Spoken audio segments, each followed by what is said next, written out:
বাজিতপুর তো হচ্ছে 1869 সালের মিউনিসিপ্যালিটি। বাজিতপুরটা ছিল ন্যাচারালি হাওরের আসলে একটা হাওরের সাথে উজানের সম্পর্কের আসলে ওই আদর করে এই ভাষায় বলতো যেটা সিংহদুয়ার। এটা বাটির গেটওয়ে।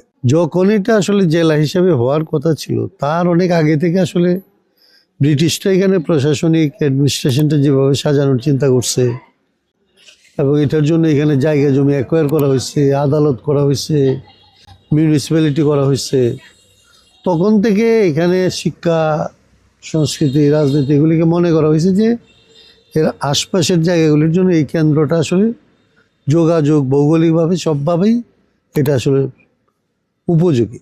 কিন্তু গত 50 বছরে এটা আসলে কখনোই 50-54 বছর স্বাধীনতার পরে এটা তেমন করে আসলে আলোচনায় আসেনি। বাজিতপুরের মানুষের এটা একটা ঐতিহাসিক দাবি এবং এটা একটা ন্যায্য দাবি। এটা দীর্ঘদিন ধরে এখানে এটা করা হবে বলে আসলে এখানকার মানুষ বিশ্বাস করে আসে। সরকারগুলি এই বিশ্বাসটাতে এক ধরনের উস্কানি দিয়ে গেছে। এখন পর্যন্ত এটাকে আসলে কোনোভাবে এটার ফয়সালা হয়নি। তো আমরা মনে করি বাজিতপুরের মানুষ হিসেবে আমাদের যে ন্যায্য দাবি যেটা ছিল যে একটা প্রশাসনিক কেন্দ্র হয়ে ওঠার, সেই দাবিটা এখনো পর্যন্ত আমরা রাখতে চাই এবং আশপাশের নিকলির জন্য, অষ্টগ্রামের জন্য, কুলিয়ারচরের জন্য, ভৈরবের জন্য, এটা তো কিশোরগঞ্জের যেতে কাছে।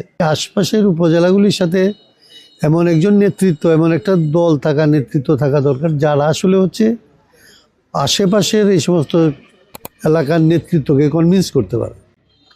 তো সেইটা করার জন্যে আমরা নিজেদের যোগ্য মনে করি, সেই জন্য আমরা এটা করতে চাই এবং এটা আমাদের পক্ষে করা সম্ভব বলে আমরা বিশ্বাস করি। অন্যরা যারা এটা করার কথা বিভিন্ন সময় বলছে তারা এটা আসলে বাদ ভোটের জন্য আসলে বলে। জেলা করার স্বপ্নটা দেখি এই জায়গাটা থেকে হাওরের আসলে একটা বিস্তার এবং বিকাশের চিন্তা করে বলে, শুধুমাত্র প্রশাসনিক এলাকার জন্য না।